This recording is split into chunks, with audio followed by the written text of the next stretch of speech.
ఓం సాయిరామ్.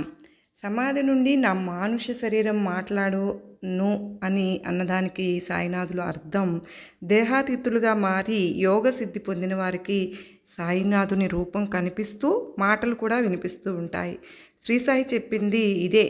కేవలం నీవే నేను, నేనే నీవు అన్న ధ్యాసతో ధ్యానం చేస్తూ సమాధి స్థితిలోనికి వెళితే గనక సాయినాథుడు అసలు రూపంలో కనిపించి దివ్య వాక్కులు వినిపిస్తారు. ఆ స్థితిలో సాయినాథునితో సంభాషించిన వ్యక్తి జీవితం ధన్యం. అటువంటి అనుభవానికి చేరుకున్న వ్యక్తి ఈ ప్రాపంచిక అవధులు దాటి ప్రతి క్షణం పూర్ణ స్థితిలో అవధూతగా ఉండిపోతారు.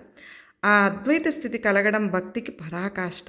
సాయినాథుని ధ్యానంతో తన్మయులై నేటికి సశీరులైన బాబా యొక్క ఆ దివ్య మంగళ రూపాన్ని కన్నులారా కాంచగలిగిన అదృష్టవంతులు ఎందరో ఉన్నారు. మనందరము కూడా బాబావారి కృపకు పాత్ర అవ్వాలని గురువారం శుభాకాంక్షలు మీకు అందరికీ కూడా.